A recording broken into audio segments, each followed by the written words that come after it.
Voilà, et j'ai le plaisir d'accueillir sur ce plateau Francine Dubail et ses invités. Bonjour messieurs, dames. Bonjour Francine, comment ça va? Bonjour Laurence, écoutez, ça va bien. Le week-end était plutôt chargé, comme le vôtre peut-être. Voilà.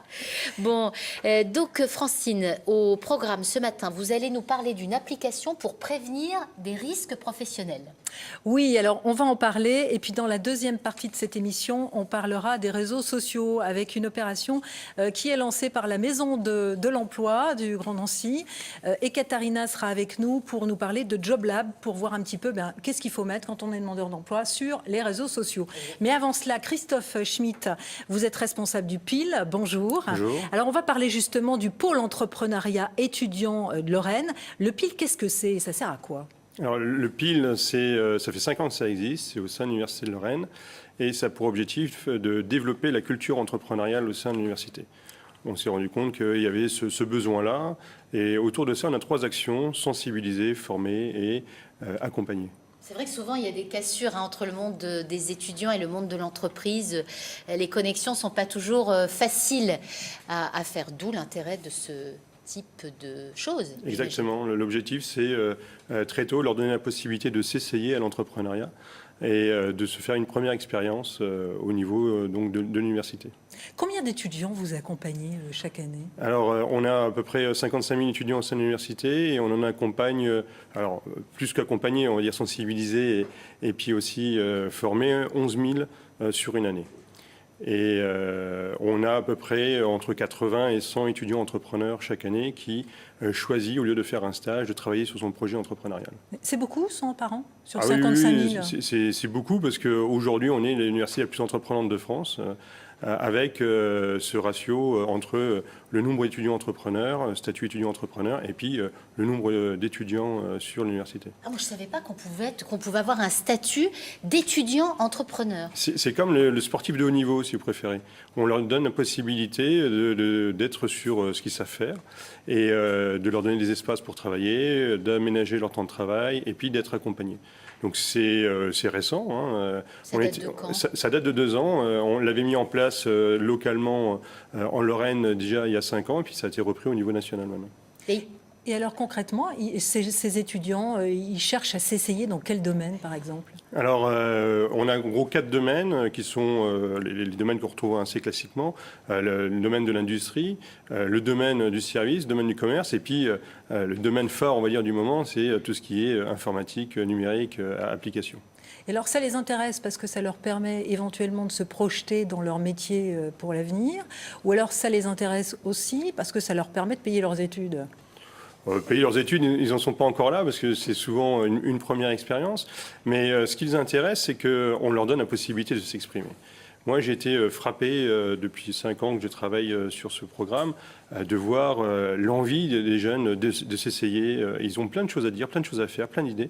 Et ils n'avaient pas forcément d'espace pour pouvoir l'exprimer. Aujourd'hui, ils ont cet espace-là et ils l'utilisent bien. Et on a des projets qui sont vraiment stimulants, très intéressants, qui sont, on va dire, ce que sera la société de demain. Et qu'est-ce qu'il faut faire pour candidater, du coup ? Alors, pour candidater, c'est très simple. Il faut aller sur le site du PIL. On a un appel à projet qui est en cours, qui arrivera à échéance le 31 décembre, où toute personne qui est intéressée peut présenter son projet en quelques lignes et sera auditionnée courant janvier pour déjà avoir un premier retour sur son projet, savoir qu'est-ce qu'il faut faire, l'accompagnement qui va se mettre en place jusqu'au mois de juin. Alors parmi justement ces jeunes et ces nouveaux chefs d'entreprise, on a rencontré Léo. Il est étudiant à la fac de médecine, il est étudiant en ergonomie et il a développé justement avec d'autres jeunes un logiciel de gestion. Il est destiné aux TPE et aux PME. C'est une application pour prévenir justement les risques professionnels. On regarde le reportage et on en discute juste après, un reportage de Malika Boudiba.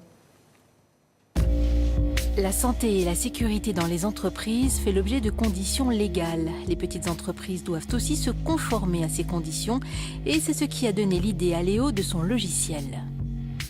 Je vous rappelle, pour faire la présentation de l'application, vous avez réussi à vous connecter sur notre module de réunion pour visualiser mon écran. Aujourd'hui, travailler avec une autre entreprise, cela peut se faire à distance. ASIP est une toute jeune société qui a créé un logiciel spécifique pour les PME et les TPE. L'idée est simple, aider les petites entreprises à créer le document unique d'évaluation des risques qui est obligatoire. Les avantages, un conseil adapté, un coût réduit et surtout la simplicité. C'est un outil qui se dédie à des personnes qui n'ont pas forcément des compétences en matière de prévention. Il faut que ce soit très simple, donc on a vulgarisé nos compétences en tant que préventeur. C'est un gain de temps sur la rédaction des documents légaux par rapport à ce type à la gestion de la pénibilité. Et dans la partie Le marché est potentiellement important pour ASIP puisque toutes les petites entreprises en France sont concernées. Finalement, sur cette fiche, vous voyez que ces deux facteurs. Nos clients, principalement, ne se trouvent pas forcément en Lorraine, mais éparpillés aux quatre coins de la France. Nos premiers clients se trouvaient sur Montpellier, La Rochelle ou encore Toulouse. Alors, je dirais 80% pour le travail informatisé et 20% pour le travail commercial.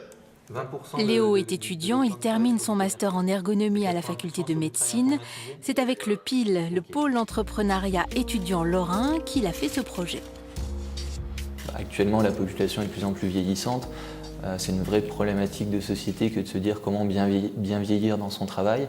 On pense avoir un intérêt social à proposer des services comme ceux-ci qui sont peut-être plus compliqués à commercialiser au départ, mais qui ont derrière un intérêt commun pour la société, notamment par rapport à la prévention des risques et le fait de préserver la santé et la sécurité de nos travailleurs en France. ASIP recevra en décembre le prix national Pépite et devrait embaucher des commerciaux prochainement. Un mot justement à ce reportage et à cette initiative. Alors déjà, Léo, il a gagné le prix national. C'est ce qui est déjà, on va dire, quelque chose de très intéressant. L'année dernière, on avait gagné le Grand Prix national aussi avec le projet Handisco. Donc ça marche bien par rapport à ces projets-là. Et qu'est-ce qu'on a vu sur le reportage? C'est un écosystème favorable qu'on propose aux étudiants. Vous avez vu numérique, relations les uns par rapport aux autres, et nécessité de ne pas rester seul et de pouvoir rencontrer un maximum de personnes. Juste rapidement, deux points qui nous paraissent importants lorsqu'on travaille sur l'entrepreneuriat, c'est confiance en soi et estime de soi. Il a été aidé financièrement, par exemple? Alors, il a été aidé, il fait partie parmi tous les étudiants, statut étudiant-entrepreneur qu'on a.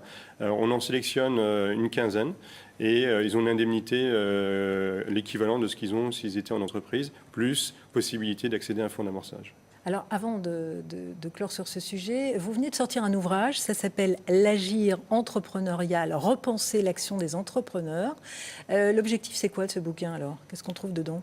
Alors, l'objectif, je reprends ma casquette de chercheur, l'objectif par rapport à ça, c'est de faire un regard historique sur l'entrepreneuriat, de la façon dont on abordait l'entrepreneuriat, montrer les limites des différentes approches, et puis de montrer aujourd'hui qu'est-ce qui marche, qu'est-ce qui fonctionne, qu'est-ce qui permet aux jeunes d'avancer, sachant qu'un jeune, on va dire pour point de départ, pas d'expérience, et pas d'argent. Et qu'est-ce qui marche alors? Alors qu'est-ce qui marche? C'est le terrain. C'est-à-dire qu'il faut aller très rapidement se confronter sur le terrain, très rapidement trouver des partenaires, ce que j'appelle l'écosystème favorable, faire ses premières ventes. On a des étudiants, durant leur parcours en formation, on commence déjà à faire du chiffre d'affaires. Alors dites-moi, c'est un ouvrage qui est sorti aux presses de l'Université du Québec. Pourquoi? Parce que j'ai eu une demande du côté canadien par rapport à ce type d'ouvrage, et j'ai la chance de faire beaucoup de conférences au niveau international. Et aujourd'hui, ce livre est édité aux presses universitaires du Québec. Merci beaucoup. Je rappelle que vous êtes aussi professeur à l'Université de Lorraine. Et puis, comme chaque jour, nos offres d'emploi.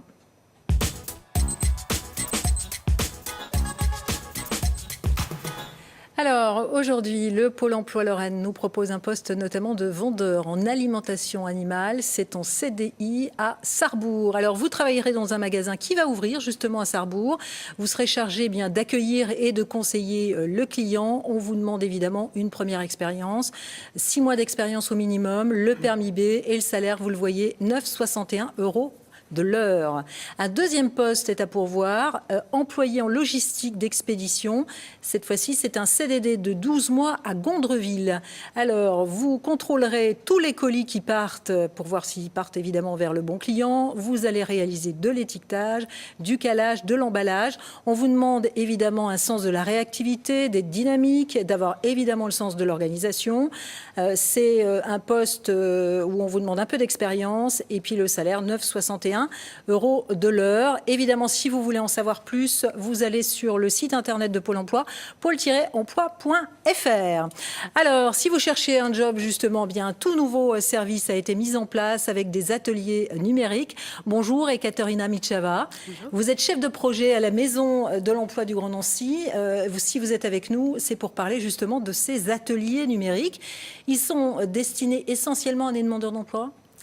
Donc, JobLab, ce sont des ateliers numériques. Il faut savoir que la Maison de l'Emploi accompagne déjà les chercheurs d'emploi, les demandeurs d'emploi dans leur démarche, avec une large palette d'outils plutôt classiques, ateliers de CV, job dating, simulation d'entretien d'embauche ou l'organisation de forums emploi. Avec JobLab, atelier numérique, nous avons voulu adapter ces services aux nouvelles pratiques de recrutement, les pratiques numériques. Il faut savoir que le JobLab s'adresse aujourd'hui à tous, quelle que soit sa situation professionnelle. Donc demandeurs d'emploi, mais aussi salariés, puisqu'on est amené à changer d'emploi, personnes en congé parental ou étudiants en fin de formation. Donc ce sont des ateliers pratiques de découverte des outils web, des services web pour la recherche d'emploi. Et alors ces ateliers, comment ça se passe Alors concrètement, il faut savoir qu'il y a une partie théorique dans les ateliers numériques JobLab où l'on donne beaucoup de conseils utiles sur comment gérer son identité numérique, quels sont les atouts d'être visible sur Internet, mais quels sont également les risques d'être visible sur Internet. Il est également question de découvrir les astuces et les conseils pour structurer sa recherche d'emploi sur Internet, comment créer et animer un profil sur un réseau social professionnel, comment publier un CV sur une plateforme numérique, comment mettre en valeur son parcours professionnel ou, par exemple, se créer des alertes emploi. Et dans un second temps, donc, il y a une partie pratique où chaque participant est accompagné de manière individualisée pour tester et mettre en application ces principes assez simples. Alors dites-moi, on peut s'inscrire justement aux prochains ateliers. Il y a plusieurs dates. Il y a une adresse Internet pour ça. Donc il y a effectivement plusieurs dates puisque les ateliers donc, JobLab ont démarré en novembre. On les organise sur plusieurs sites annonciés dans l'agglomération nancéenne.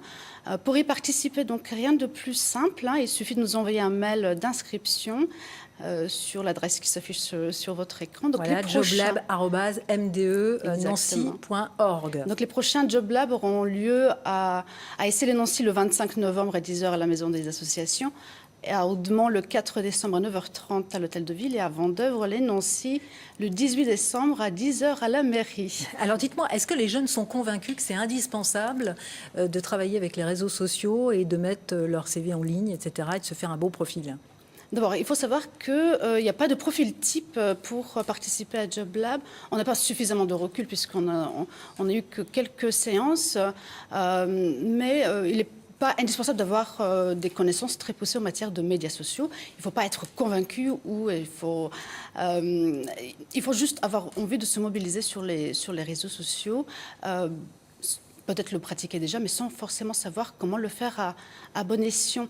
Je disais, les situations des personnes, situations professionnelles, sont extrêmement différentes les unes par rapport aux autres. Parmi les premiers participants, on n'a pas de profil en matière de diplôme ou de métiers recherchés ou de secteur professionnel. On a surtout tous les âges, à 20 ans ou à 55 ans. Tout le monde est bienvenu. Tout le monde est bienvenu. On peut se poser les mêmes questions. Merci beaucoup. Voilà, et Katharina. Oui, on arrive déjà au terme de l'édition de l'emploi. Merci, ça passe vite. Merci à vous trois. Belle journée. Tout de suite, c'est le Flash Info.